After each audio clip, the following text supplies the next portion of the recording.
everyone and welcome to Veda Day 2. Today I'm going to be going through the books that I read in July, and this mainly means the Booktubeathon books that I read because they're like the only books I read. So that's why the title is Booktubeathon Wrap Up and not July Wrap Up. You get the idea. So I read 9 books this month and only 2 of them weren't part of the Booktubeathon. In the end I still got 9 books read and I was in a slump through most of this month. And then the Booktubeathon really did help me out. So I read 2 books before the Booktubeathon, the first one being Dreaming of Emilia by Jacqueline I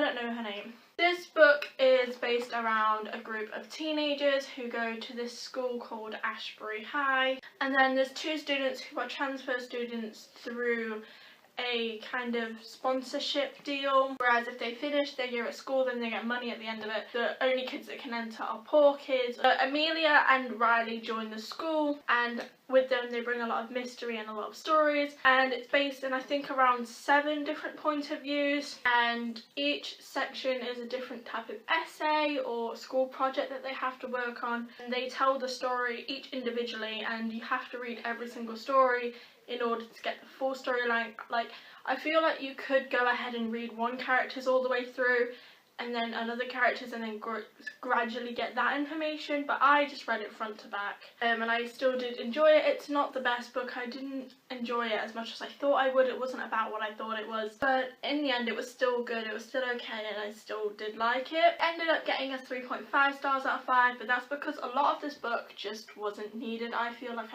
it could have been at least half the length. The next and last book I read outside of the Booktubeathon was Life with a Sprinkle of Glitter by Louise Pentland. Kind of like a self-help guide written by the YouTuber Sprinkle of Glitter, and it got a 3.6 stars out of 5, but 2 of the points that I used in my rating system couldn't be rated. It was fun, it was easy to read. And then the rest of the books I read in the Booktubeathon, there were 7 books, 7 challenges to read, and I got through them all. I did do 3 Booktubeathon vlogs, so I'll leave them linked down below if you want to check those out.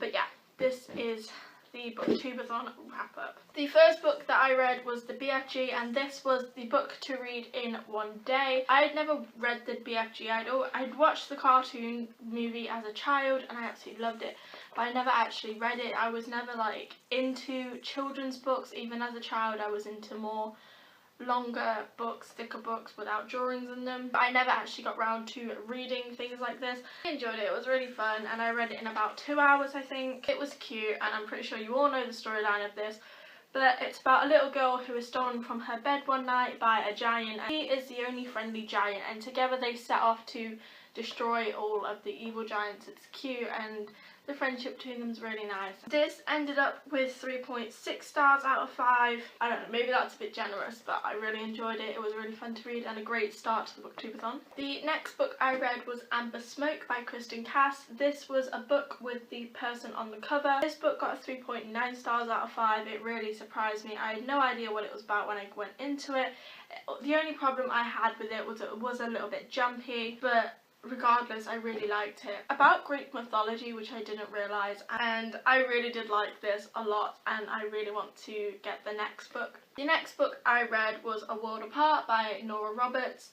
I chose this book as my Read 7 Books Total challenge, so it didn't have a specific challenge for this book, but it's about a warrior who comes from an alternate reality to Earth, and she is a demon slayer, and suddenly demons are in our world, as in on Earth, present day Earth, and she has to follow them, and the only way she is able to defeat them is with the help of this guy called Harper Doyle, who is a mortal, and he's an investigator, and she has to convince him that this is all real, and has to convince him to help her.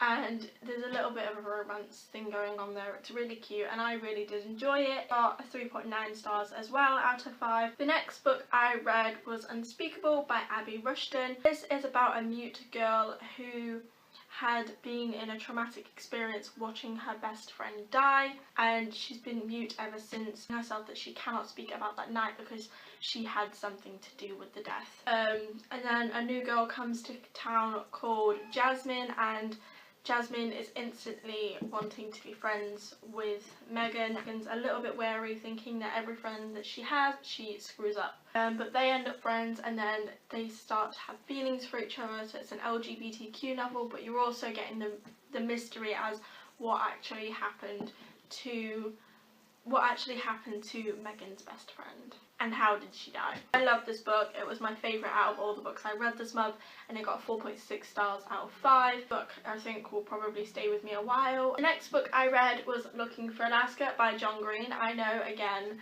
but this book was for a cover brought book, and this actually isn't my book, it's Shakira's. But I do want to buy this book just for this cover. Like, I've read it before, you know what it's about. It's a really good book, and it got 4.4 stars out of 5. The next book I read is my least favourite of the month, and that is Kisses for Lula by Samantha McIntosh. No reason I don't like this book other than the fact that it's really not my thing. I'm really not into the really cheesy contemporaries with nothing on the side. This follows a girl named Lula who wants to be kissed before her 16th birthday. She believes she is jinxed and no boy will ever want to after then. So this follows her trying to get a boyfriend and get him to go on a date and kiss her within 6 days, and then they've tried to add side stories of mystery and it just didn't work for me. It was very predictable and only got 3.1 stars out of 5. If you're into the whole typical girly thing, then you might like it, so go ahead and try it. I just personally I'm not the girly type. It was for read a character completely different to you, and I did that, so kudos for me, I guess. And then the last book I read was Selection by Kira Cass. This book was for read a hyped book, and I don't feel like it's as hyped anymore, but when they first were coming out, this book was so overhyped. And I've got to say, it does kind of live up to it. I did really enjoy it, even though I just said I don't like girly things. There is a lot of... It's like otherworldly, it's not set in today's date and time. It got 4.1 star out of 5, and it's based around this girl called America who has a secret boyfriend, as she's not supposed to be dating before marriage. That's the type of world this is. She has a secret boyfriend called Aspen, and he is a lower class to her, because that's how this world works. It works in classes, as in 1 being very high class, i.e. the prince, and then 8 being homeless, 7 being slaves, 6 being a step up from slaves, 5 being like your performers and stuff like that. That's the type of world it is, and the lower class you are, the more broke you are, basically. So America is a 5, she is in a performer class, and her boyfriend Aspen is a 6 who is just a step up from slavery, and he wants the best for her, so he convinces her to go into this thing called the Selection. This is thing the country is having. I think it's 35, where 35 girls go in to the prince's palace and fight for his heart. It's not fight like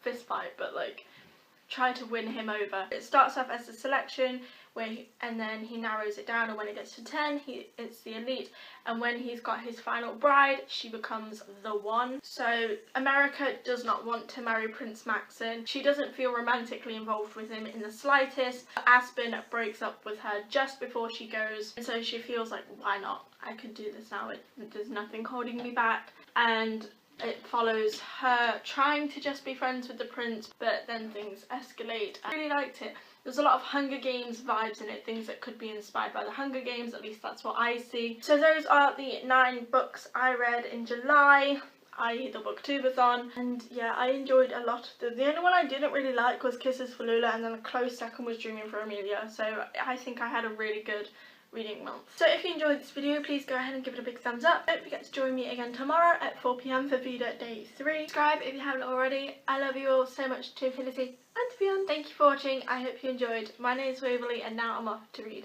Bye!